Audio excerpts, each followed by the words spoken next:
After the killing of Husayn alayhi salam, the soldiers came forward to loot his belongings from his body. They humiliated and mutilated his body like animals. They were indeed behaving worse than animals. That evening the sky was red like blood. It was the hardest night for the family of Husayn alayhi salam.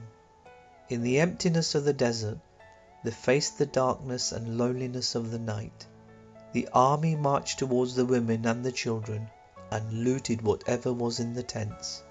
When they were done, they set the remaining tents on fire. The soldiers took their robes, rings and earrings. It is important to note that Prophet Muhammad ﷺ had prohibited his followers to loot the property or women after any battle. Yazid, being a wicked person, ignored this precedent. Grabbing the cloaks of the women of the Prophet's family was symbolic, as these cloaks were later returned to the women of Karbala upon their release, which tells us that these were not snatched as prized possessions. The snatching away of the cloaks was meant to snatch away the honor given to the Prophet and his family by Allah, as mentioned in the Quran. The women and children spent the night under the open sky, amidst the bodies of their beloved and burnt tents.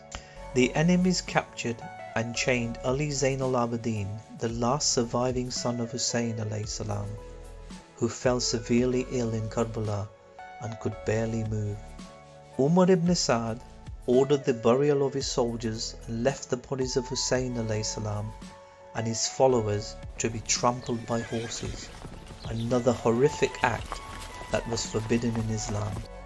The next afternoon, all the women were tied in ropes and put on the backs of camels. The heads of the companions and family of Husayn alayhi salam were raised on spears, and together the caravan left for Kufa. As the women crossed the bodies of their beloved, Lady Zainab yelled, "O Muhammad, this is Husayn, stoned by catapults, mixed with blood and sand. His body parts were cut off. O Muhammad, your children are taken captives and your descendants are killed." Then she put her hand under the body of Husayn alayhi salam and said, "O Allah, accept this sacrifice from us." As the caravan moved forward, people flocked to see the prisoners. Ali Zain al-Abideen alayhi salam addressed the crowd. "Praise and thanks to Allah. Bless the Prophet. O people, whoever knows me, and whoever does not know me, I am Ali, son of Husayn, son of Ali, son of Abi Talib. I am the son of one of those women who were taken captives. I am the son of the one whose wealth was looted. I am the son of the one whose honor was humiliated. I am the son of the one who was killed at the Euphrates, and that is a great honor for us. O people, I ask you, by God, do you know that you wrote to my father and deceived him? That you gave him a promise and broke it? That you fought against him? Woe unto you! By what eyes can you look at Prophet Muhammad sallallahu alaihi wasallam when he tells you, you have killed my family and humiliated my honor? You are not my nation." At every stop, Lady Zainab sallallahu alaihi and the surviving family of Husayn alayhi salam gave bold speeches. They addressed the public with courage and informed them of the events of Karbala. Many of the people in the crowd did not know who they were, and Lady Zainab salamu alayhi made sure that the message of Karbala was broadcasted.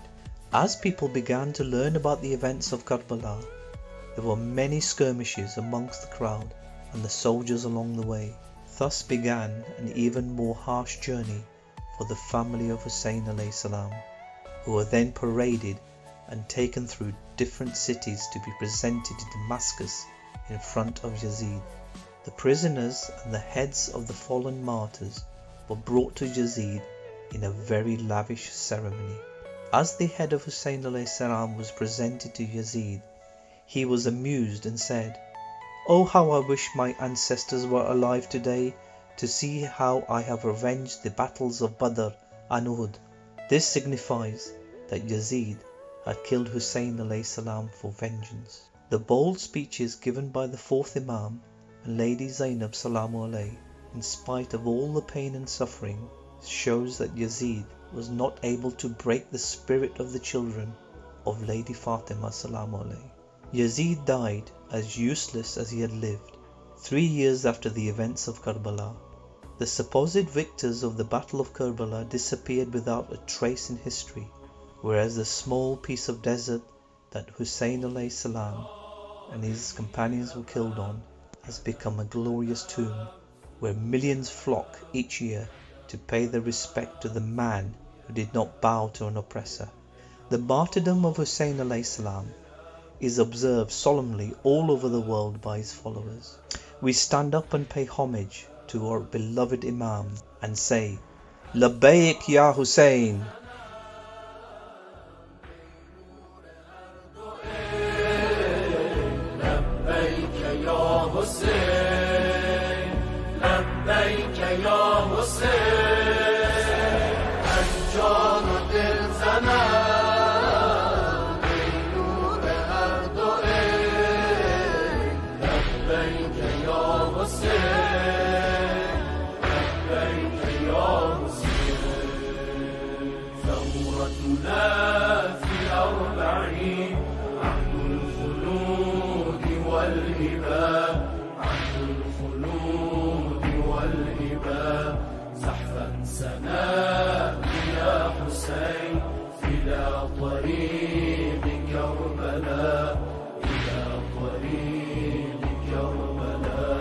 نبض القلوب صاه والنبض كالمثل لبيك يا حسين لبيك يا حسين نبض القلوب صاه والنبض كالمثل لبيك يا حسين لبيك يا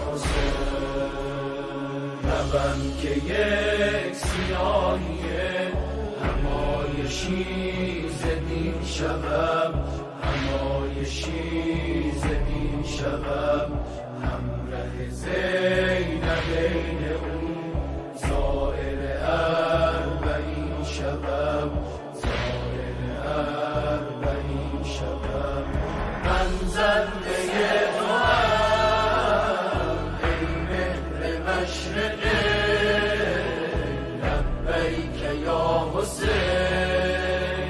لبیک یا حسین من زنده تو هم ای مهر مشرق